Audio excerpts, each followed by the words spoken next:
وَلْتَكُنْ مِنْكُمْ أُمَّةٌ يَدْعُونَ إِلَى الْخَيْرِ وَيَأْمُرُونَ بِالْمَعْرُوفِ وَيَنْهَوْنَ عَنِ الْمُنْكَرِ وَأُولَئِكَ هُمُ الْمُفْلِحُونَ. Kamu tidak akan bisa menjadi orang yang bertakwa sebelum kamu berilmu. Dan kamu dengan ilmumu tidak akan mungkin bisa menjadi orang yang jamil, yang indah, sebelum kamu mengamalkan ilmu itu.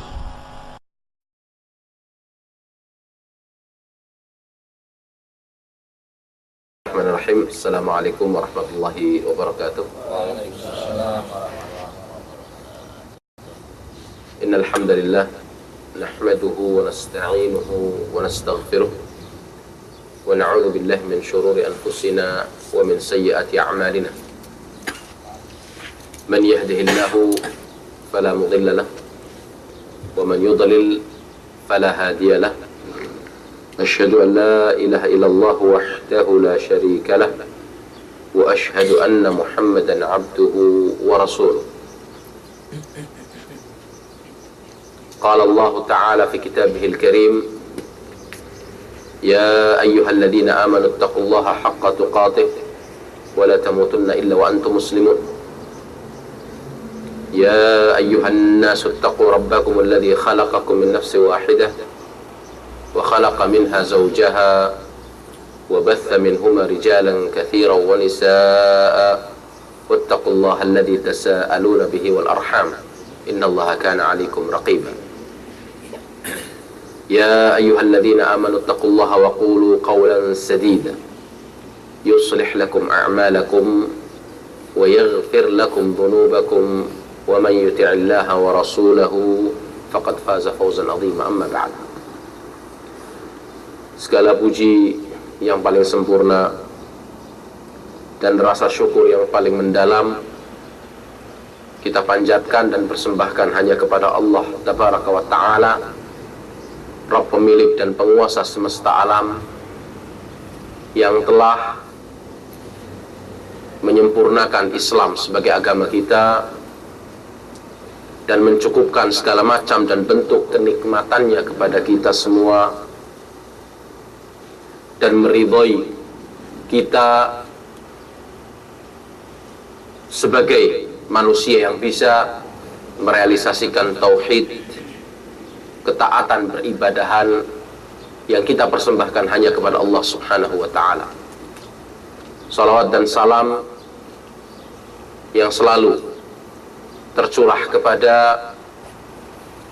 penghulu para rasul dan nabi, nabi penutup, pemimpin dari ulul azmi, Nabi kita Muhammad sallallahu alaihi wasallam, kepada keluarganya, para sahabatnya yang mulia, dan orang-orang yang istiqamah dalam menegakkan sunnah-sunnahnya, merealisasikan sunnah-sunnahnya dalam kehidupan nyata sampai datangnya hari pembalasan. Pada kesempatan pertemuan hari ini, kajian dengan tema kenyataan yang menyedihkan, yang sekarang kita akan berbicara secara sepintas tentang kenyataan keadaan umat Islam di seluruh penjuru dunia yang jauh dari agama Allah Tabaraka wa Ta'ala, khususnya dalam akidah tauhid mereka, peribadahan mereka kepada Allah Subhanahu wa Ta'ala, yang masih banyak bercampur dengan perbuatan syirik,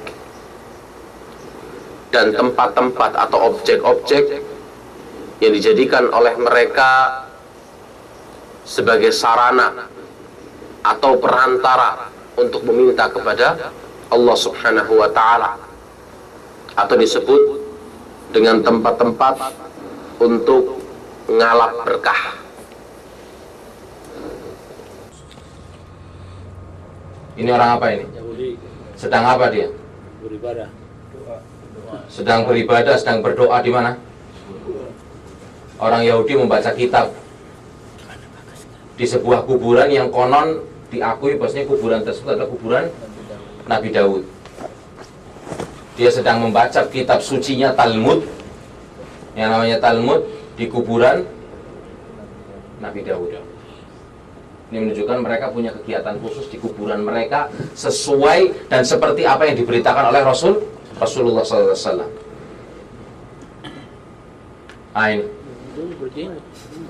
bahkan jenggotnya lebih lebat dari masyayikh, ya kan, ustadz-ustadz yang jenggotnya tebal. Assalamualaikum warahmatullahi wabarakatuh. Anda melihat, dan itu kata orang Jawa tenger, ya kan, apa bahasa Indonesianya, bahasa dia batu-batu nisan itu terlihat. Mereka sedang membaca kitab sucinya di kuburan, dan sebagian dari mereka sedang melakukan ritual apa ini, keagamaan di kuburan, ngalap berkah. Kaum Yahudi membaca kitab Talmud di sisi kuburan. Persis, ya kan? Ini dia. Siapa ini? Iya kan? Ada orang Indonesianya kelihatan, ya kan? Ada bunganya. Terus nisannya dikasih apa? Spray. Yang dikasih apa? Kelambu. Antum lihat, ya kan? Ini kaum sufi bertawasul dan bertabaruk di sisi kuburan. Seperti orang-orang Yahudi juga melakukan kegiatan yang sama. Terus apa bedanya kita dengan orang-orang Yahudi? Padahal kita diperintahkan untuk berbeda dengan mereka, menyelisihi mereka. Ini siapa ini? Ini adalah orang-orang Syiah. Antum lihat bagaimana kuburannya dirapikan, dikasih jimat-jimat, dikasih, ya kan, bahkan ada sebagian makanan, bunga. Ini mereka sedang bersujud di kuburan karena ngalap berkah. Itu bisa lihat itu. Dan ini bukan buatan-buatan, memang kebenaran ini, kenyataan. Wanita Syiah sedang sujud di kuburan. Wanita Syiah sedang sujud di kuburan. Ini siapa ini?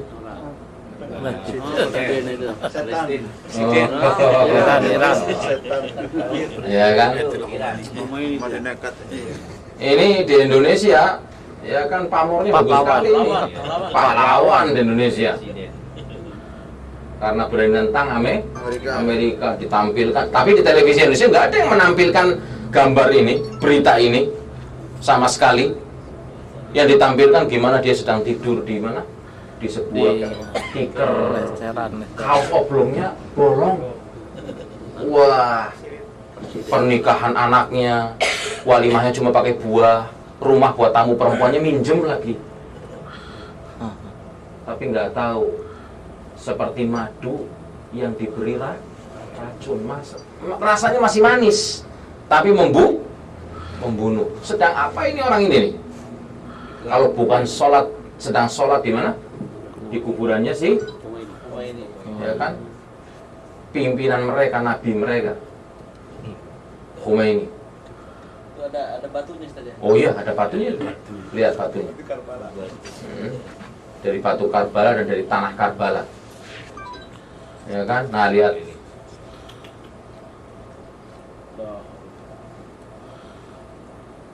Di kuburan yang ada di tengah masjid. Syiah, orang Syiah. Ya kan?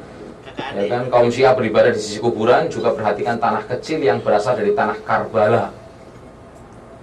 Ya kan? Yang sedang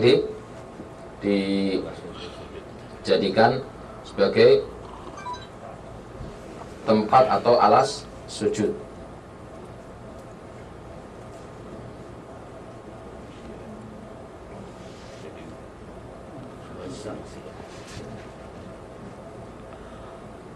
Ya, kaum Syiah beribadah di kuburan juga perhatikan tanah suci, ya kan, yang dijadikan alas untuk sujud. Kemudian nanti antum bisa melihat juga, ini orang apa ini? Kristen. Orang Kristen, ya kan, dan tradisi Paskah di Kalimantan Tengah. Selain selalu menyelenggarakan karnaval atau pawai jalan, mereka juga punya kebiasaan ziarah ke makam. Ziarah ke makam biasanya dilakukan banyak orang pada siang hari itu, tetapi tradisi di sini berbeda. Pada malam Paskah Sabtu Suci, orang-orang berbondong-bondong mengunjungi makam keluarga mereka untuk menyalakan lilin dan menaburkan bunga di atas makam. Di situ keluarga berkumpul sepanjang malam hingga subuh. Pada waktu subuh sekitar pukul 5 pagi, mereka mengadakan ibadah Paskah di dekat makam yang dipasang tenda. Biasanya gereja yang membuat tenda itu untuk ibadah. Tidak heran jika hari Minggu Paskah di jam reguler gereja-gereja, terutama GKE, Gereja Kalimantan Evangelis, hanya didatangi sedikit jamaah karena mereka rata-rata sudah ibadah subuh tadi di kuburan. Ya kan? Seperti orang-orang kita juga nggak kalah pada ikut nyekar. Ya kan? Kalau pas mau puasa kuburan penuh. Kalau mau lebaran pada sowan ke kuburan. Mau jadi presiden sowan dulu ke kuburan. Mau jadi bupati, ya kan, sampai anak-anakmu ujian, tanah dibawa ke kuburan, bukan malah dilatih untuk bertawakal, berdoa kepada Allah Subhanahu wa Ta'ala, malah diajaknya ke kuburan. Na'udzubillah. Terus sekali lagi, apa bedanya kita dengan Yahudi dan Nasrani? Ini orang apa ini? Penghucu.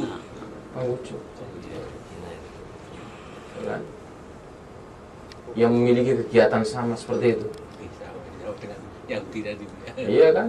Lihat makanannya dapat semua. Acara Qingming namanya. Yang biasa jatuh pada 5 April, namun ada juga yang melakukan 10 hari sebelum dan 10 hari sesudah hari hanya. Kan, layaknya perayaan Imlek masih tetap dilaksanakan untuk berkumpul keluarga menghormati arwah para leluhur sebagai tanda bakti kepada orang tua atau mengingat anggota keluarga yang telah meninggal. Seperti itu. Nah, pada kesempatan Qingming ini biasanya keluarga besar berkumpul, bahkan berada di luar kota menyempatkan pulang kampung. Suasana makam menjadi sangat ramai, ya kan? Suasana makam menjadi sangat ramai, ya kan? Karena semua keluarga berkumpul dan melakukan ritual seperti tadi, ya kan? Karena kedatangan peziarah yang jumlahnya berlipat-lipat, kemudian mereka membersihkan makam, selanjutnya melakukan upacara penghormatan kepada arwah para leluhur, dan peziarah biasanya akan membawa beberapa macam kue dan buah untuk persembahan. Selain itu melakukan bakar uang kertas, ya kan, uang untuk sembahyang, seperti itu. Dan kita juga nggak kalah. Ada kan saudara-saudara kita ikut iktikaf di mana? Di kuburan, sampai buat tenda, ada apa? Dikirim makanan sama keluarganya, ada apa semua sampai subuh. Iktikaf di masjid nggak pernah. 10 hari terakhir, ya kan, Ramadan juga nggak pernah kelihatan batang hidungnya.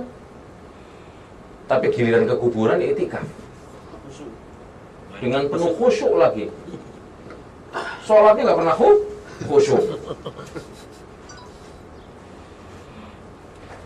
Anda bisa lihat orang Yahudi. Nah, itu di batu-batu nisan mereka sedang membaca kitab sucinya. dengan keyakinan yang sama. Bahwasanya ini bisa memberikan manfaat kepada para arwah. Ini di Israel Ustaz. Kenapa? Di Israel atau di mana? Dia di Di Israel ya. Hmm. Semua di Amerika. Ada di Amerika, semua kegiatannya sama. Nah itu orang Yahudi membaca kitab sucinya di kuburan. Lihat. Nah ini teteh Ustaz mulia ini. si Eneng. Ketikutan aja Ya. ini. Kenal ini. Sebagian umat Islam ada juga yang membaca Al-Quran dan Yasin di kubur. Sama. Ustaz mulia. Nggak mau kalah. Ya kan? Masa orang Yahudi aja yang bisa baca Al-Quran kitab suci di kuburan.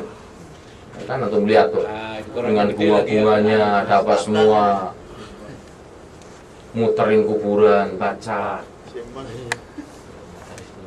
Ya kan? Apakah agama Islam tidak ada bedanya dengan agama yang lain? Padahal kita adalah agama tauhid. Seperti itu. Jelaskan, ya kan? Dalam Sahih Muslim, hadits Abu Hurairah radhiyallahu anhu, Rasulullah SAW bersabda, janganlah engkau jadikan rumahmu seperti kuburan. Sungguhnya setan itu lari dari rumah yang dibaca di dalamnya surat Al-Baqarah. Ya kan? Ini menunjukkan bahwasannya kuburan itu bukan tempat untuk membaca Al-Quran. Al-Baqarah itu dibaca kamil. Ya bisa, kata separuh nggak apa-apa. Ij'alu fi buyutikum min salatikum wa la tattakhiduha kuburan, kata Rasulullah sallallahu alaihi wasallam, Bukhari. Jadikanlah sebagian dari salat kalian di rumah kalian dan janganlah kalian jadikan ia sebagai kuburan. Hadis dari sahabat Jundub dan diriwayatkan oleh Muslim. Rasulullah sebelum meninggal, ya kan 5 hari sebelum dia meninggal, berwasiat, ala fala tattakhidu qubur masajida. Ya kan? Fa inni anhaakum an dzalik. Ingatlah kata Rasulullah, hati-hati. Janganlah kalian semua menjadikan kuburan sebagai masjid. Walaupun tidak didirikan masjid di kuburan tersebut, tapi kita datang ke kuburan dan sholat sengaja di kuburan, ini sudah termasuk orang yang terkena laknat dari Rasulullah dalam hadis tersebut. Apalagi yang mendirikan kuburan. La taj'alu buyutakum kuburan wa la taj'alu qabri 'idan, hadis Abi Hurairah ini. Dalam riwayat Abi Daud, janganlah engkau jadikan rumah-rumahmu sebagai kuburan, sepi dari ibadah, dan jangan engkau jadikan kuburanku sebagai tempat perayaan. Apa kurang jelasnya peringatan Rasulullah ini? Masih perlu ditafsirkan? Hadis dari Abdullah bin Amr Ibn al-As radhiyallahu anhu, ia berkata, Rasulullah SAW bersabda, laisa minna man tashabbaha bi ghairina. Bukan termasuk golongan kami orang yang menyerupai selain dari kami. Riwayat Tirmidzi, ya kan? Dari Abdullah bin Umar, sebuah hadis yang diriwayatkan di dalam Abu Dawud dan dinyatakan sahih oleh Syekh Al-Albani, man tashabbaha biqaumin fahuwa minhum. Barang siapa menyerupai suatu kaum, maka dia termasuk dari kaum tersebut. Seperti itu. Insyaallah ada lagi juga istilah haulan, kematian versi Yahudi. Yahudi juga punya acara haul, ya kan, ritual, ya kan, kematian. Insyaallah pada pertemuan berikutnya, insyaallah. Ya. Ini kita tutup dulu. Ya, barangkali mau digulung silahkan.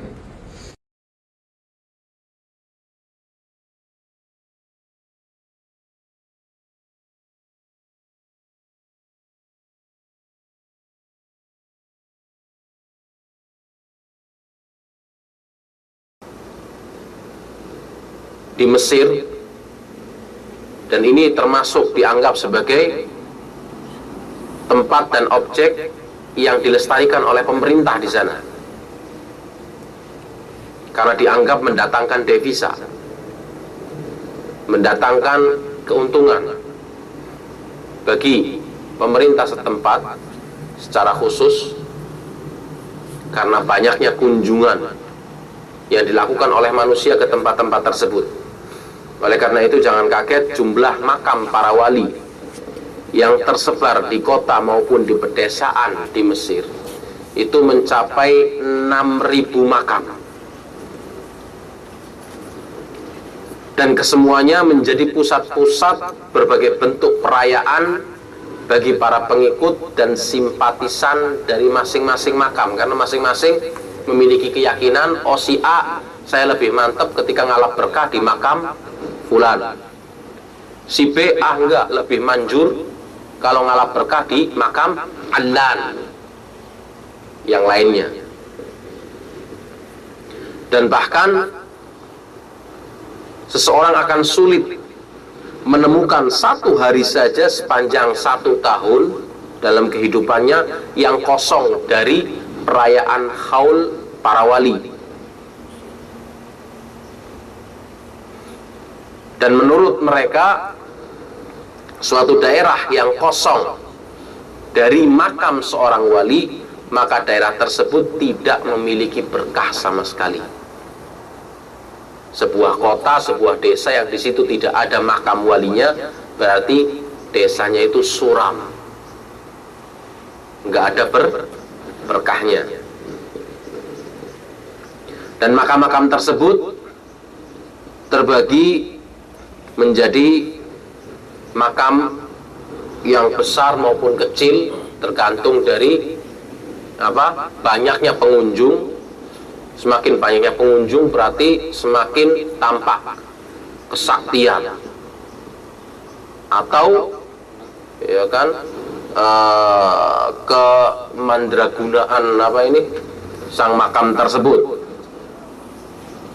Semakin besar, semakin megah bangunannya, semakin masyhur, dikenal ya kan oleh masyarakat ya kan, dan penghuni kuburnya pun, wali yang digunakan sebagai objek untuk ngalap berkah pun ya kan semakin tersohor namanya. Nah, semakin besar pula pengaruh dan semakin banyak pengunjungnya. Nah, di antara makam-makam besar tempat beribadah di kota Kairo, yang ada di kota Kairo saja, itu seperti makam Husain, makam Zainab, makam Aisyah, makam Sakinah, makam Nafisah, makam Imam Asy-Syafi'i, makam Laits ibn Sa'ad. Ditambah lagi ada makam Al-Badawi di kota Tonto, dan makam Dasuti di daerah Dasuk di Mesir ya kan, nggak menyinggung kok. Kemudian makam Syadzili di kampung Humaitharah. Padahal kalau kita lihat nanti kita akan jelaskan, Husain memiliki beberapa makam. Di Damaskus ada, di Karbala ada. Terus yang betul yang mana ini makamnya Husain? Ya kan, makam Aisyah. Aisyah dikebumikan di mana? Di Madinah. Sakinah, Nafisah, di mana dikebumikan? Di Madinah semua. Kok bisa sampai Mesir? Orang berkunjung ke Mesir aja nggak pernah.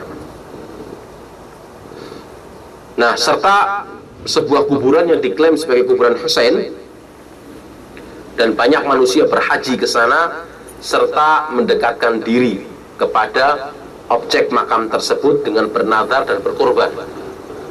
Bahkan sampai-sampai ada yang bertawaf, meminta hajat, rizki, hujan, meminta dipenuhi segala keperluan yang dia inginkan ketika sedang dalam kesusahan.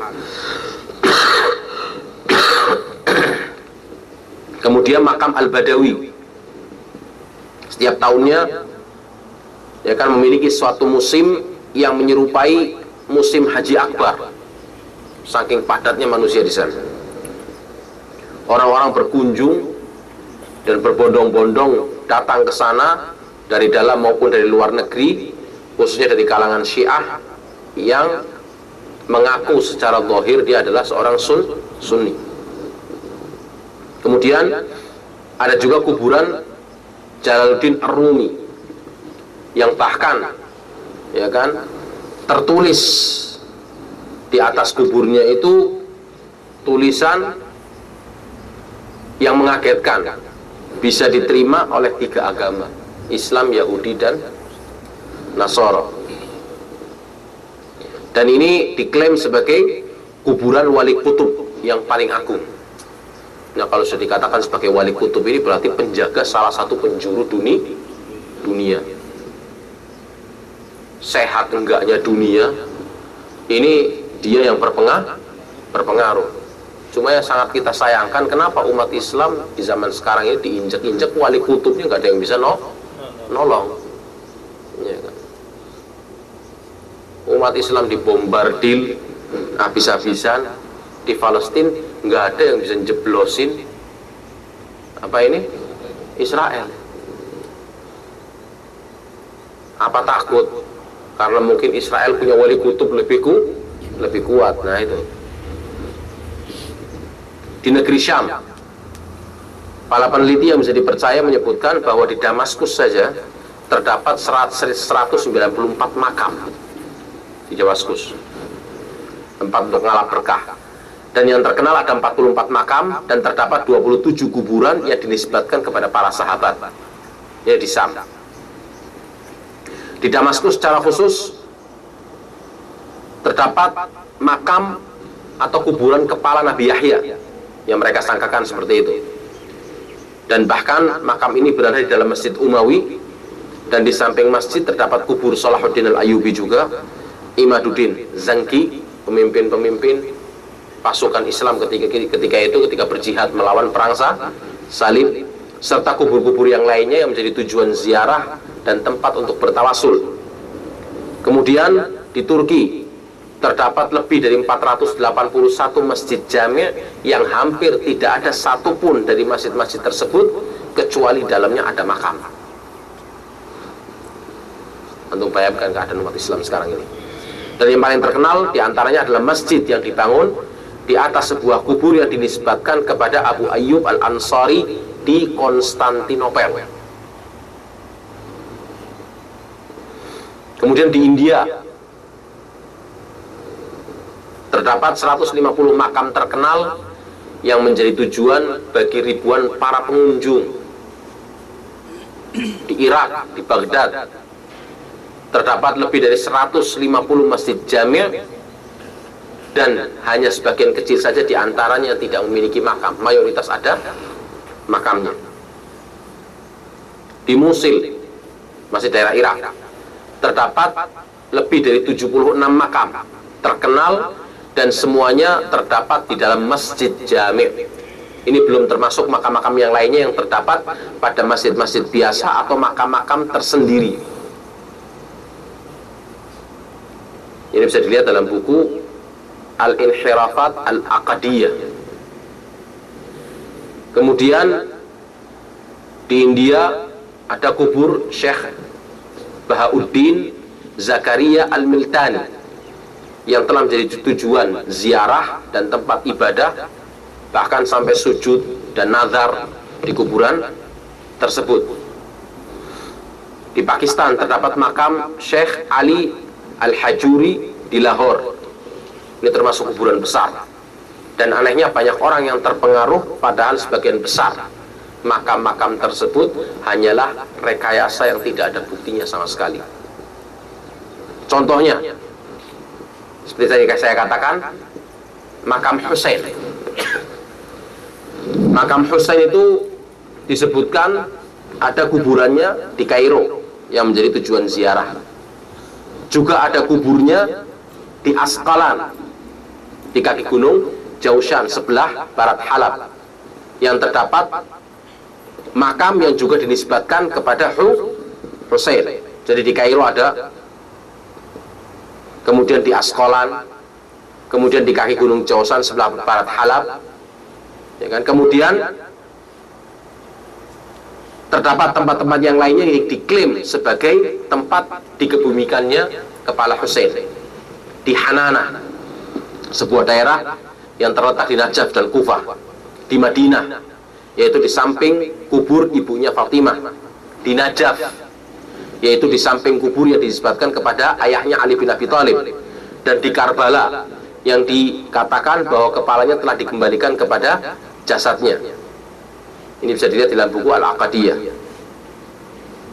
dan majalah Lughah Al-Arab, ya kan, edisi tahun ke-7 1929 Masehi, dan Ma'alim Al-Halab Al-Athariyah oleh Abdullah Hijjar. Kalau kita mau lihat mana yang benar ini, masing-masing mendirikan kuburan objek untuk tempat ngalap berkah yang diklaim bahwasanya itu kuburannya Husain. Kemudian Zainab, putri Ali bin Abi Thalib. Sejarah menetapkan bahwasanya putri Ali bin Abi Thalib ini dikuburkan di mana? Di Madinah, dan dikuburkan di Baqi. Namun terdapat sebuah kubur yang dinisbatkan kepada Zainab di Damaskus, yang ketika itu didirikan dan dibangun oleh orang-orang Syiah. Ini bisa dilihat dalam buku Syarah di Dimashq oleh Abdullah bin Muhammad bin Khumis. Kemudian kitab-kitab sejarah tidak satu pun yang menyebutkan bahwa Zainab pernah datang ke Mesir. Kok ada kuburannya di Mesir, baik pada masa hidupnya ataupun setelah meninggal Zainab. Penduduk Al-Iskandariyah di Mesir memiliki keyakinan yang kuat bahwa Abu Darda radhiyallahu anhu dikebumikan di Iskandariyah. Ini disebutkan dalam buku Masajid Misr wa Auliya As-Salihin. Kemudian dikatakanlah seperti hal di atas dalam membantah mereka tentang makam Ruqayyah, putri Rasulullah SAW yang ada di Kairo, yang didirikan oleh salah seorang istri Khalifah Daulah Fatimiyah, dan dikatakan seperti hal di atas juga dalam membantah mereka tentang makam Sakinah, putri Husain bin Ali. Ruqayyah di mana dikebumikan? Di Madinah. Kok bisa di Mesir? Sakinah, putri Husain bin Ali, ada kuburannya juga di Mesir, padahal tidak pernah sekalipun dia menginjakkan kakinya ke Mesir. Di antara makam-makam yang terkenal lainnya seperti makam Ali bin Abi Thalib di Najaf, daerah Irak. Ini adalah merupakan sebuah kuburan palsu karena Ali radhiyallahu anhu dikebumikan di dalam istana pemerintahan Kufah. Yang benar, di Basrah terdapat kuburan Abdurrahman bin Auf, padahal kita tahu beliau meninggal di Madinah dan dikebumikan di Baqi'. Di Halab terdapat kuburan makam Jabir bin Abdullah, padahal beliau meninggal di Madinah. Dan sekelompok orang di Syam menisbatkan sebuah kubur sebagai milik Ruqayyah, Ummu Kulthum, dan putri Rasulullah SAW, ya kan, yang mereka itu dinikahi oleh Utsman, padahal keduanya meninggal di mana? Di Madinah. Dan mazhab kapan meninggalnya di Madinah? Pada masa Rasulullah masih hidup dan dikebumikan di Baqi'. Dan termasuk dalam deretan kuburan-kuburan palsu, menurut kesepakatan ahli ilmu, adalah kuburan yang dinisbatkan kepada Nabi Hud. Kuburan yang dinisbatkan kepada Nabi Hud di Masjid Jami' Damaskus. Sedang beliau tidak pernah datang ke Syam sama sekali. Dan selain itu ada satu kubur lagi juga di Hadramut yang dinisbatkan kepada Nabi Hud juga. Ada dua. Di Damaskus ada kuburan Nabi Hud, di Hadramut juga ada kuburan Nabi Hud, yang semuanya dijadikan objek untuk ngalap berkah. Yang benar mana? Di Hadramut terdapat juga sebuah kubur yang diyakini masyarakat, ya kan, setempat sebagai milik Nabi Saleh, padahal Nabi Saleh meninggal di Hijaz. Selain itu di Yafa, daerah Palestina, terdapat sebuah kubur yang dikatakan sebagai milik Nabi Saleh juga. Dan di sana juga terdapat makam Nabi Ayub yang selalu diziarahi. Jadi kalau kita mau lihat, Ini kenyataan yang sangat menyedihkan bagi umat Islam. Dan lebih menyedihkan lagi ketika diperingati dan dikasih tahu, orang yang memperingati dianggap sebagai orang yang bodoh, dangkal pikirannya, nggak kenal keramat wali, tidak kenal kemuliaan para wali. Justru Anda yang sedang menghinakan para wali tersebut, karena bisa jadi para wali tersebut tidak rela dirinya diperlakukan seperti itu, seperti Nabi Isa di hari akhir kelak. Dan disebutkan di dalam Al-Quran, dihadapkan di hadapan Allah Subhanahu wa ta'ala, kemudian ditanya oleh Allah Subhanahu wa ta'ala, apakah kamu yang memerintahkan mereka manusia untuk menjadikanmu sebagai Tuhan dan sesembahan selain Allah? Jelas dibantah oleh Nabi Isa. Ya Allah, Engkau maha tahu, maha melihat, maha mengetahui, dan aku ketika hidup di dunia dan menjadi utusanmu, aku tidak menyampaikan kecuali apa yang Engkau perintahkan, dan Engkau menjadi saksi. Adapun setelah aku meninggal, aku tidak tahu apa-apa. Yang lebih tahu adalah Engkau, wahai Rabbku. Sungguh telah jauh perbuatan mereka dari apa yang diperintahkan. Dan dengan kenyataan seperti ini, apakah kita sebagai umat Islam akan mengharap kemenangan dari Allah Subhanahu wa ta'ala, sedangkan kehidupan kita dipenuhi dengan kesyirikan, penyimpangan, peribadahan kepada selain Allah Subhanahu wa ta'ala. Cuma kita akan bacakan hadis-hadis Nabi Muhammad SAW yang berkenaan tentang permasalahan ngalap berkah di kuburan ini. Apa peringatan yang pernah disampaikan oleh Nabi kita Muhammad SAW terhadap orang-orang yang melakukan aktivitas dan ritual seperti ini. Rasulullah SAW bersabda dalam sebuah hadis yang diriwayatkan oleh Imam Bukhari, an Nabi SAW qala, ij'alu fi buyutikum min salatikum wa la tattakhiduha qubura. Nabi SAW bersabda, jadikanlah sebagian dari sholat kalian di rumah kalian, dan jangan kalian jadikan rumah kalian sebagai kuburan. Dalam hadis lain yang dibawa oleh sahabat Jundub bin Abdillah, Rasulullah SAW sebelum meninggal pernah berwasiat, ala fala tattakhidul qubura masajida fa inni anhaakum an dzalik. Ingatlah, kata Rasulullah, janganlah kalian semua menjadikan kuburan sebagai masjid, tempat untuk ibadah, karena sesungguhnya aku melarang kalian dari perbuatan tersebut. Hadis riwayat Muslim. Dalam sebuah hadis yang lain yang dibawa oleh Abi Hurairah radhiyallahu anhu, Rasulullah bersabda, la taj'alu buyutakum qubura wa la taj'alu qabri idan. Rawahu Abu Dawud.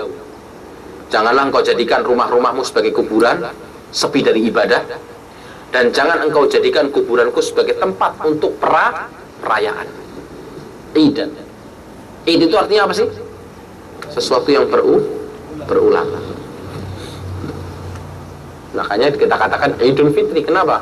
Karena setiap tanggal 1 Syawal kita melakukan perayaan, dan perayaan dalam Islam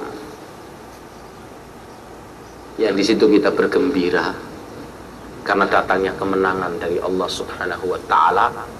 Ketika kita bisa merealisasikan peribadahan dan ketaatan kepada Allah, yang perayaan dalam Islam itu adalah termasuk dalam bentuk ibadah, itu tidak disyariatkan kecuali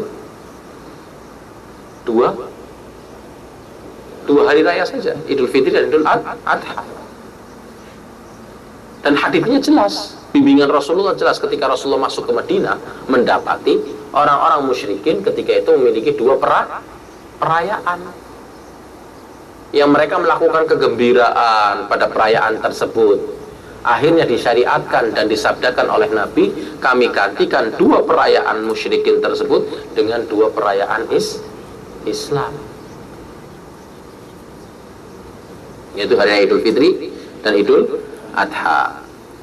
Dalam sebuah hadis yang dibawa oleh Abdullah bin Amr bin Al-As radhiyallahu anhu, dia berkata, sungguhnya Rasulullah SAW bersabda, "Laisa minna man tashabbaha bi ghairina." Bukan termasuk dari golongan kami orang yang menyerupai kaum selain dari kami. Bagaimana kita bisa menyerupai kegiatan orang-orang yang di luar Islam? Dalam riwayat lain disebutkan, "Man tashabbaha bi qaumin fahuwa minhum." Barang siapa yang menyerupai suatu kaum, maka dia termasuk dari golongan kaum tersebut. Jangan kita diperintahkan untuk berbeda dengan orang-orang kafir. Cuma yang kita sayangkan, kita tinggalkan sunnah Nabi kita Muhammad SAW, kita transfer aturan agama lain ke dalam agama kita, dan diklaim itu sebagai aturan dan tuntunan yang diajarkan oleh Rasulullah, dan diperjuangkan mati-matian. Dan orang yang menyelisihi, memperingatkan manusia dari perbuatan tersebut dimusuhi. Yang bid'ah dianggap sunnah, yang sunnah dianggap bid'ah. Ini kenyataan yang ada seperti itu. Kita berdoa kepada Allah Subhanahu wa taala dan meminta untuk Allah berikan kita keistiqomahan, kuat berada dalam metode pelaksanaan agama kita sesuai dengan tuntunan, ajaran, contoh yang diajarkan oleh Nabi kita Muhammad SAW.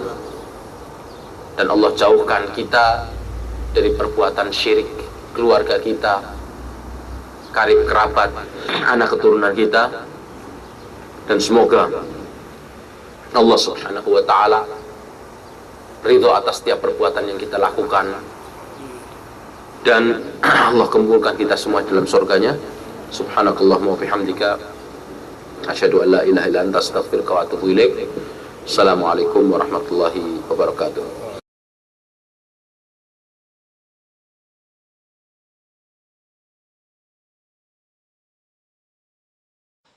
Ini kan kita lagi ada bencana di Gaza, Ustadz ya, yang marak-marak di masjid-masjid itu ya. Dengan turut keprihatinan, dengan ada sebagian itu yang menyuruh kita untuk memboikot produk-produknya Amerika sama Israel, jangan kita pakai gitu, Ustaz. Yang sering dilulukan gitu. Itu gimana, Ustaz ya? Maksudnya apa kita harus bersikap untuk membantu di sana, apa kita harus bersikap seperti itu juga, ikut memboikot produk-produk Amerika atau Israel gitu, Ustaz? Baik, sebelum saya menjawab, saya ingin bertanya balik. Apakah kalau kita memboikot, itu artinya Amerika kekurangan dana dan Israel kekurangan dana untuk melakukan itu? Tidak, menurut saya, Pak. Ya, baik. Ya, jadi kita hidup realistis ya. Kita hidup realistis dan agamis. Dan agama itu tidak akan berbeda dengan realita.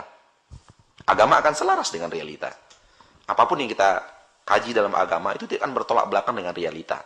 Karena agama itu datang dari Allah, realita pun Allah yang mentakdirkan. Ya, jadi begitu. Baik. Sekarang terjadi penyerangan ke Gaza. Kita mengutuk aksi Yahudi, aksi Israel yang didukung secara moral oleh Amerika dan sekutu-sekutunya, antek-anteknya. Dan kita mengutuk seluruh aksi penyerangan kepada umat Islam dimanapun, bukan hanya di Palestina. Walaupun Palestina sekarang ini yang paling marak sedang dibicarakan orang. Padahal juga di sana sini sudah banyak juga penghancuran kepada kaum muslimin yang juga lebih sadis daripada apa yang ada di Palestina. Kita mengatakan bahwa pertama, mari kita introspeksi diri. Mari kita introspeksi diri. Kelemahan umat Islam ini penyebabnya apa? Penyebabnya apa? Jawabannya adalah penyebabnya maksiat. Kaum muslimin yang ada di Palestina pun tidak lepas daripada perbuatan maksiat. Sehingga umat Islam melemah. Dan kalau kemudian di Palestina dengan kelemahan agama Islam yang ada di sana, ya, bisa kemudian Allah Subhanahu wa taala mentakdirkan adanya musuh-musuh Islam yang kemudian mengancam nyawa mereka, mengancam keamanan mereka. Tidak ubahnya Indonesia. dengan maksiat-maksiat kita yang kita tebar di kehidupan kita di Indonesia ini, sangat tidak tertutup kemungkinan Allah datangkan musuh yang akan menindas kita seperti menindas Palestina. Ini yang saya masuk introspeksi diri. Ini kita masuk introspeksi diri. Karena seluruh musibah yang Allah timpakan karena maksiat. Allah berfirman, "Ma asabakum min musibatin fabima kasabat aydikum wa ya'fu an katsir." Apapun musibah yang menimpa kalian, itu disebabkan perilaku kalian, perbuatan tangan kalian, dan yang Allah maafkan lebih banyak. Atau mungkin tidak musuh, tapi bencana alam yang tidak kunjung berhenti. Itu juga bahagian daripada penghancuran, ketidaknyamanan, ya. Banyak hal, ya, misalnya wabah merajalela atau banjir melanda. Ya, yang sekarang sangat ditakuti orang adalah tsunami dan gunung yang meletus dan semacamnya. Krakatau sudah mulai aktif, Merapi sudah mulai aktif di Bukit Tinggi dan semacamnya. Ya. Itu semua juga ancaman-ancaman berat yang akan Allah berikan, dan itu musibah-musibah itu yang mengundang semua itu adalah maksiat. Oh, bukan maksiat, Ustaz. Memang perjalanan alam itu memang seperti itu. Gitu loh. Kata para ilmuwan geografi, karena memang panasnya bumi sudah begini, sudah begitu, segala macam, dia harus keluar. Gak ada hubungannya dengan maksiat. Anda belum tahu apa-apa. Ini yang berbicara ini adalah yang menciptakan manusia dan menciptakan gunung beserta seluruh isi bumi. Dia yang bisa menahan lahar dan lava itu keluar apabila kita bertaubat. Dan dia telah mengatakan itu. Kalau kalian berbuat sesuai dengan apa yang Allah Allah perintahkan kalian, Allah akan makmurkan kalian. Allah turunkan berkah dari langit dan dari bumi. Allah berbuat. Namun kalau kalian berbuat maksiat, Allah akan timpakan musibah. Jadi introspeksi yang saya maksud adalah ketika kita bicara Palestina, kita juga tidak harus tutup mata bahwa saudara-saudari kita di Palestina juga melakukan maksiat, Pak. Ya, sebahagian daripada maksiat itu diketahui oleh orang-orang yang pergi ke sana atau punya teman orang-orang Palestina. Kehidupan di Palestina tidak lebih tidak kurang seperti kehidupan di negeri kita. Di Indonesia ini, wanita juga banyak tidak menutup aurat, terjadi maksiat, ada artis-artis penyanyi-penyanyi yang disiarkan di televisi, ya kan? Ada aksi-aksi bid'ah, ada kuburan-kuburan di dalam masjid di Palestina, ada kesyirikan terjadi. Jadi introspeksi diri. Introspeksi diri. Kemudian setelah introspeksi diri, kita berkata, apa yang bisa kita lakukan untuk saudara kita di Palestina? Minimal yang kita lakukan doa. Berdoa kepada Allah agar Allah menghindarkan mereka dari mara bahaya. Apa kita harus terjun ke Palestina, membela mereka? Terserah kalau Anda sanggup. Kalau sanggup silahkan. Dan itu tidak ada kewajiban dalam arti kata bahwa setiap individu harus wajib berangkat ke Palestina membela. Ya. Kita mau bela apa? Apa bisa kita stop roketnya Israel gitu? Atau kita akan menjadi korban bidik daripada itu juga gitu.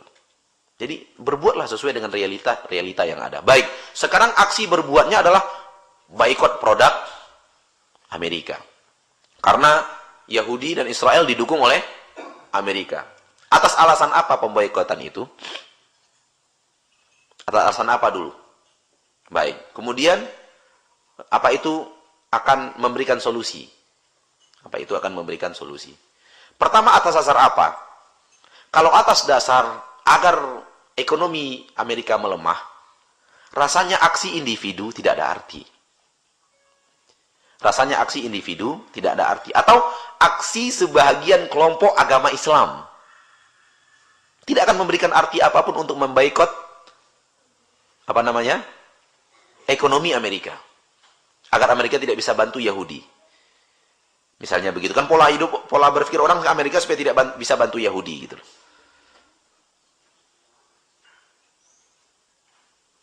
Kalau memang aksi boikot itu bermanfaat, silahkan. Tapi manfaatnya akan terjadi apabila memang dilakukan secara besar-besaran oleh umat Islam di seluruh dunia. Indonesia, semuanya, mulai dari pemimpinnya, membuat keputusan boikot seluruh produk Amerika.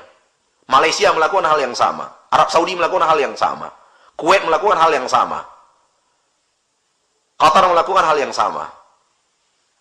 Bahrain melakukan hal yang sama. Sehingga Amerika kesulitan untuk menjual produknya. Pabrik-pabrik yang notabene Amerikaisme tutup. Alat-alat mereka tidak bisa dijual. Alat-alat safety mereka tidak bisa dijual. Dolar mereka berhenti. Kalau bisa, silakan. Saya setuju. Kalau itu dasar pemboikotan. Tapi apa yang bisa dilakukan? Makanya saya berkata realistis. Apa bisa dilakukan? Apakah aksi individu tidak mau belanja Amerika dalam aksi memboikot produk Amerika? Itu adalah solusi untuk membuat tidak ada penyerangan sedikit pun. Jawabannya juga tidak kan, Pak? Dan untuk memboikot Amerika dalam konsep yang kita katakan tadi, Indonesia, Malaysia, negara-negara Muslim lainnya, Pakistan, India, Pakistan kemudian mana lagi, itu semua memboikot juga sesuatu yang sangat sulit untuk diterapkan dalam kehidupan. Kemudian kalau dasar pemboikotannya adalah agama, dasar pemboikotannya adalah agama. Yang tadi menghentikan roda ekonomi Amerika. Kalau ini dasar pemboikotannya agama, dan ini dilakukan orang loh, Pak. Sebagian orang melakukan dasar pemboikotan itu adalah agama. Kata mereka, membeli produk Amerika haram. Mereka bermaksud memboikot produk Amerika dengan dasar agama, haram. Kenapa haram? Karena ketika kita beli produk Amerika, itu berarti orang Amerika punya keuntungan. Amerika punya keuntungan. Ada dana keuntungan itu didelegasikan untuk Yahudi. Dan dari dana Yahudi itu diseranglah saudara kita di Palestina. Inilah dasar keharamannya. Inilah dasar pengharaman belanja produk Amerika. Jadi, dia mencoba memboikot dari jalan agama. Kita bahas. Dari dahulu kala, Nabi juga membeli produknya orang kafir. Sahabat berdagang ke negeri Romawi. Sahabat berdagang ke Persia. Nabi dihadiahkan produk-produk Yaman.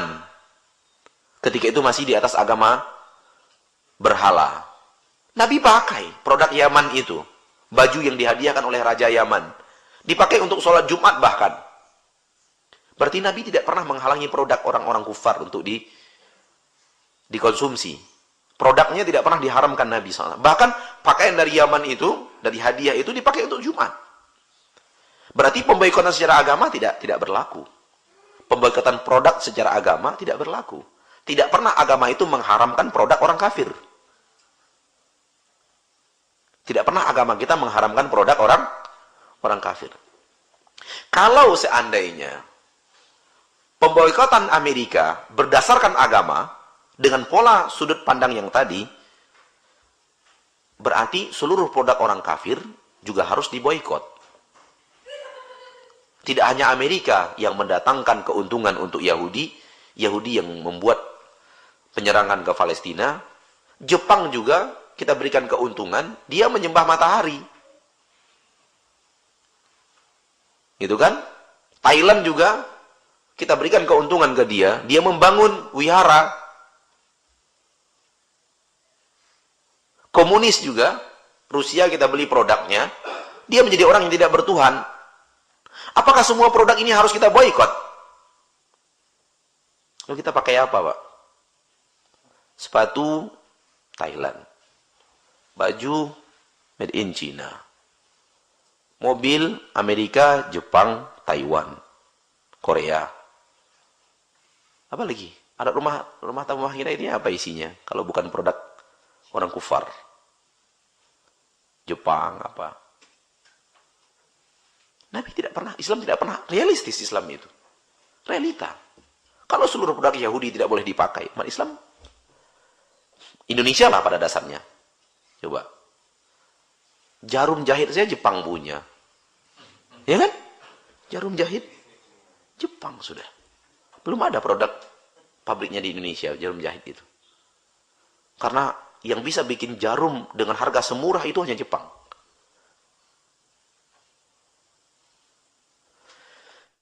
Jadi, dengan pemboikotan seluruh karena kekafiran, ya kita nggak bisa apa-apa.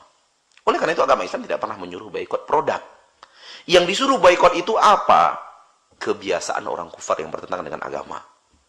Itu yang suruh diboikot. Kebiasaan mereka minum khamar, kebiasaan mereka membuka aurat, kebiasaan mereka menyembah berhala, kebiasaan mereka laki perempuan campur aduk, kebiasaan mereka berzina, kebiasaan mereka selingkuh, kebiasaan mereka mabuk-mabukan sudah tadi, kebiasaan mereka nyanyi-nyanyian, kebiasaan mereka konser-konseran, kebiasaan mereka apa lagi? Di pantai, kebiasaan mereka pola hidup mewah yang berlebihan, tidak peduli orang-orang kiri dan kanan, kebiasaan mereka hidup tidak bersosialisasi dengan orang miskin, hidup masing-masing, lulu gua, tidak peduli kepada siapa yang miskin, siapa yang menderita. Pola hidup umat Islam tidak seperti itu. Kata Nabi SAW, tidak beriman seseorang yang tidur dalam keadaan kenyang, sementara dia tahu tetangganya tidur dalam keadaan lapar. Pola hidup lidah tidak terkontrol, pola hidup orang kufar. Pola hidup sogok-sogokan, pola hidup keamanan bisa dibeli, hukum bisa ditawar-tawar. Itu pola hidup orang kufar semua, itu yang dilarang oleh syariat. Bukan produknya. Bukan produk teknologinya. Produk teknologi dibolehkan, silakan ambil, silakan pelajari produk teknologi. Yang tidak boleh itu millah. Walan tardha 'ankal yahudu walan nasara hatta tattabi'a millatahum. Tidak akan ridho orang Yahudi dan Nasrani sampai kalian mengikuti millah mereka, cara beragama mereka, cara pola hidup mereka, cara berpakaian mereka, cara bermuamalah mereka, cara bermasyarakat mereka. Dan sekarang umat Islam boikot produknya, mempersilahkan pola hidupnya di Indonesia ini, Pak. Kita berusaha sekarang itu memboikot produk, tapi kita welcome untuk apa? Pola hidup. Orang Amerika konser-konseran, kita pun meniru konser-konseran. Amerika wanitanya berpakaian, para penyanyinya seperti itu, kita mulai meniru. Joggingnya seperti itu, kita mulai meniru. Pestanya seperti itu, kita mulai meniru. Pergaulannya seperti itu, kita mulai meniru. Di pantainya seperti itu, kita mulai meniru.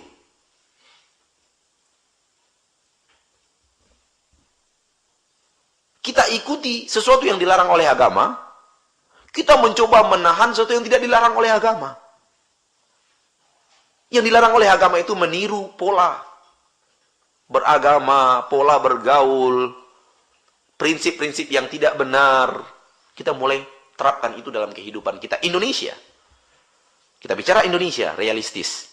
Pola hidup kita sudah pola hidup orang kufar, Pak. Cara berpesta kita, cara berpesta orang kufar.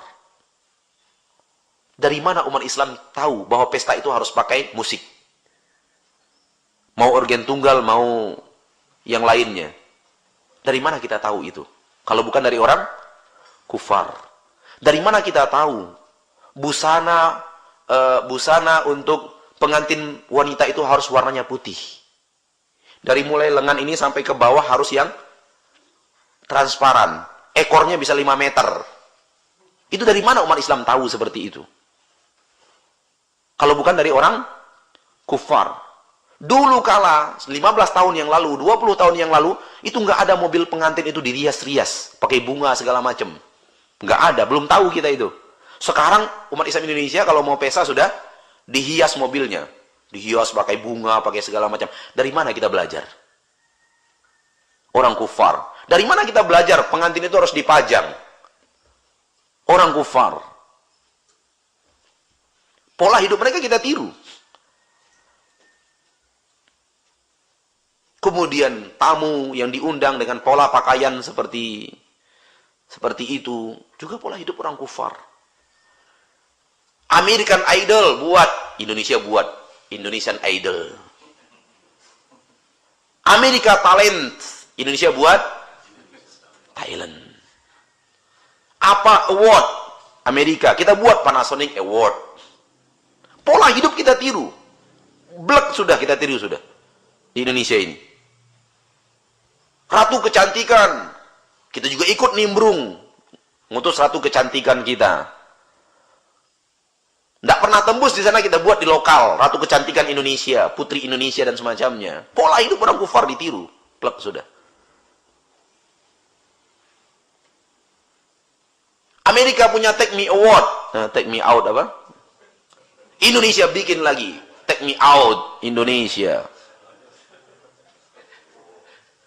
Tiru sudah. Dalam pola-pola, bahkan dalam pola-pola apa namanya, dalam pola-pola kuis pun dibuat. Ya. Miliarder apa namanya? Indonesia bikin lagi pola yang sama. Tiru sudah. Tiru. Ini yang dilarang sebenarnya oleh agama kita, bukan produknya. Oleh karena itu hal yang sangat menarik apa yang dikatakan Syekh Muhammad bin Shalih Al-Utsaimin. Kata beliau, umat Islam ini sudah keliru. Ketika bicara orang kufar, itu bicara sains dan teknologi. Lihat Amerika sudah bisa bikin pesawat ulang-alik. Lihat Amerika sudah bisa bikin satelit. Lihat Amerika sudah bisa hidupnya itu bersih kotanya. Transportasinya sudah tertata dengan baik, segala macam. Yang dibicarakan itunya, yang ditiru bukan itu. Anda yang ditiru sains dan teknologi, bagus sekali. Bicara orang kafir punya sains dan teknologi, lalu kita tiru sains dan teknologinya, itu bagus. Lakukan coba. Umat Islam Indonesia punya pesawat ulang-alik. Kita punya tahu bahwa Amerika, Jepang punya mobil. Indonesia buat mobil. Toh konsumennya kita banyak. Kalah konsumen Jepang. Buat mobil. Buat pesawat. Buat pesawat ulang-alik, buat satelit, sehingga nggak numpang di satelitnya orang. Kalau itu yang ditiru, produk seperti itu ditiru, itu bagus. Karena di dunia, kita boleh niru orang kafir. Secara dunia kita boleh niru orang kafir. Dulu kaum muslimin ketika menyerang Persia, itu niru alat orang Persia. Alat pelontar itu. Yang meluluh lantakkan tembok-tembok orang-orang kufar itu. Dengan senjata pelontarnya. Itu niru orang kafir, senjata orang kafir. Nggak ada masalah. Tiruan teknologi nggak ada masalah. Yang dilarang itu niru millah.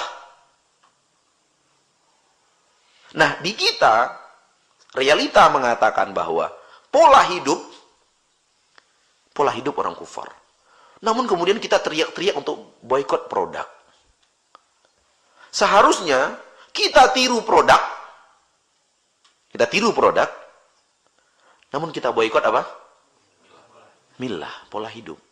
Pola beragama, pola bermasyarakat, pola rumah tangga, pola bersahabat, pola bertetangga, pola bersahabat, pola berpacaran kita jauhkan kehidupan kita. Apalagi coba? Majalah kita seperti majalah mereka. Televisi kita seperti televisi mereka. Bahkan orang-orang yang tinggal di Amerika mengatakan Indonesia lebih vulgar. Koran kita seperti koran mereka. Meniru sudah. Jadi ini yang harus kita jauhi, bukan produknya. Soal produk, dari dulu mah Nabi memakai produk orang kufar, Pak. Baju apa segala macam, produk orang kufar. Nggak ada masalah. Jadi, itu dia yang jadi masalah. Kita bukan benci, kita bukan cinta Amerika ketika kita mengatakan boleh memakai produk Amerika. Karena kebutuhan umat Islam juga kepada produk itu tergantung tinggi, Pak. Mana sekarang alat-alat Indonesia yang bisa untuk minyak gitu loh. Semua alat didatangkan dari Amerika atau yang lainnya dari negara-negara maju. Kita belum punya alat yang bisa sampai kepada titik itu dan semacamnya. Dan sementara kita butuh untuk eksplorasi minyak kita untuk kebutuhan umat Islam dan semacamnya. Namun coba hidup berpola Islam, jauhkan korupsi, jauhkan hukum yang bisa ditawar, bisa diperjualbelikan. Itu kan pola Islam kan sebenarnya. Yang juga di sana diterapkan oleh mereka. Mereka jauhkan diri mereka dari korupsi, mereka jauhkan negara mereka dari hukum yang bisa ditawar-tawar, dijual-perjualbelikan. Itu sebenarnya kita bertahan di prinsip agama kita. Namun sekarang kita tidak tiru mereka itu. Namun kita melangkah kepada hal yang sebenarnya dulu mereka lakukan. lalu mereka hancur, lalu mereka benahi kepada titik yang mendekati agama Islam, walau tidak 100%. Sementara kita dulu punya program itu. Program hukum tidak dijual beli sehingga keamanan itu, kekuatan hukum itu betul-betul kuat. Sehingga Nabi mengatakan, seandainya Fatimah anak Muhammad yang mencuri, aku yang akan memotong tangannya. Itu kekuatan hukum. Kita tinggalkan itu, kita tiru pola orang-orang kufar dahulu yang mereka itu anjlok dengan pola mereka. Misalnya Cina dulu korupsi. Mereka keluar dari sogok menyogok sehingga mereka bisa maju. Nah, kita sogok menyogoknya itu yang kita tiru misalnya. Ya, hancur kita sebagaimana hancurnya mereka dahulu. Seperti itu. Jadi memang begini, Pak. Kembali kepada Palestina tadi, bahwa kita sedih saudara kita ditindas. Kita sedih, kita benci kepada mereka-mereka yang menindas kaum muslimin dimanapun. Dan kita juga menasihati saudara kita yang ada di Palestina, kembalilah ke jalan Allah. Pasti semua itu Allah takdirkan, Allah tidak zalim. Allah tahu di mana harus menurunkan bencana, kepada siapa harus menurunkan bencana. Ya kan? Kemudian mari introspeksi diri kita, jauhkan diri kita daripada maksiat.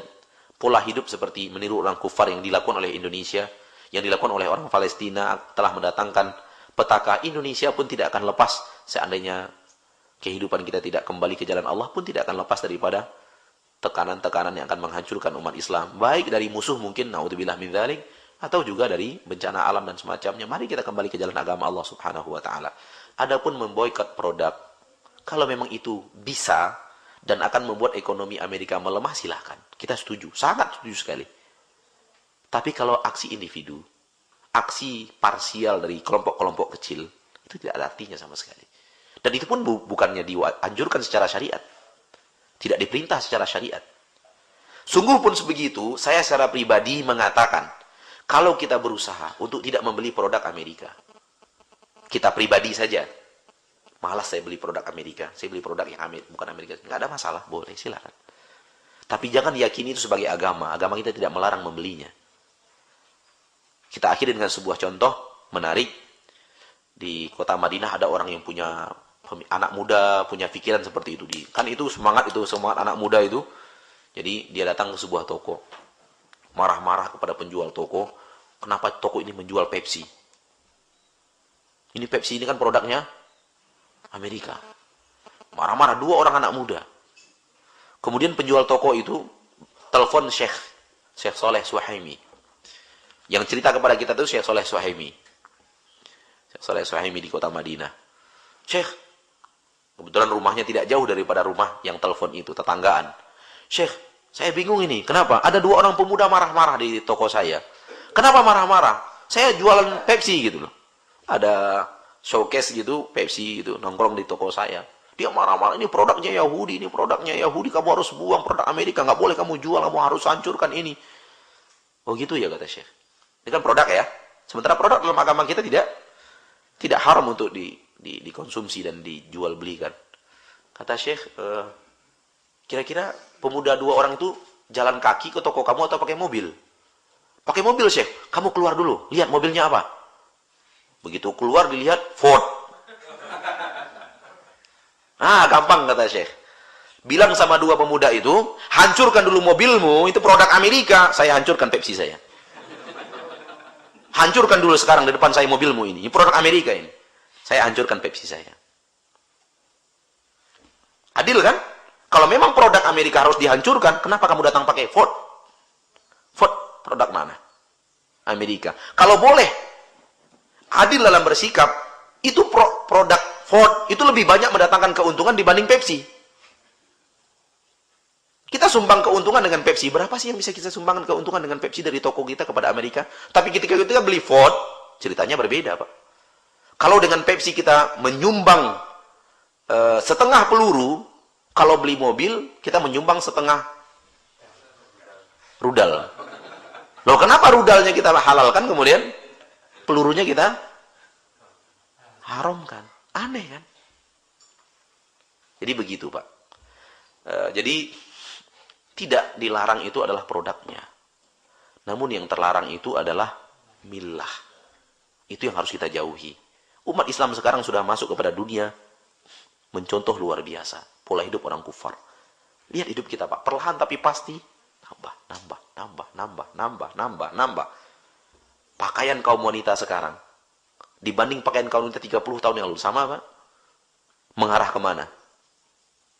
Pakaian orang kafir. Kita tidak tahu bagaimana 30 tahun yang akan datang. Pola berwalimah kita 30 tahun yang lalu beda dengan pola walimah sekarang. Kemana arahnya? Orang kafir. Umat Islam sudah mengenal standing party. Umat Islam sudah mengenal pesta di pinggiran kolam berenang. Umat Islam sudah mengenal pesta mengakhiri masa lajang. Ya kan? Dari mana mereka kenal semua itu? Dari mana mereka tiru? Orang kufar. Ini yang harus diboikot. Bukan produk. Jadi kembali kepada titik yang kita katakan tadi, mari kita realistis berbicara sesuai dengan agama, dan agama kita telah mengarahkan kita boikot sifat-sifat orang kafir. Jangan masuk. Hiduplah dengan sifat umat Islam. Karena ini sifat yang paling hebat. Ini sifat yang paling tinggi. Ini sifat yang paling mulia. Ini sifat yang akan menjadikan kalian hebat. Menjadikan kalian tinggi. Wa antumul a'launa in kuntum mu'minin. Kalian menjadi orang paling tinggi kalau kalian beriman kepada Allah Subhanahu wa taala. Terapkan iman ini yang telah Allah ajarkan. Kalian akan menjadi orang paling tinggi, enggak bisa dikalahkan. Tapi ketika umat Islam tidak peduli iman itu, maka umat Islam tidak akan bisa menjadi tinggi. Wallahu taala a'lam.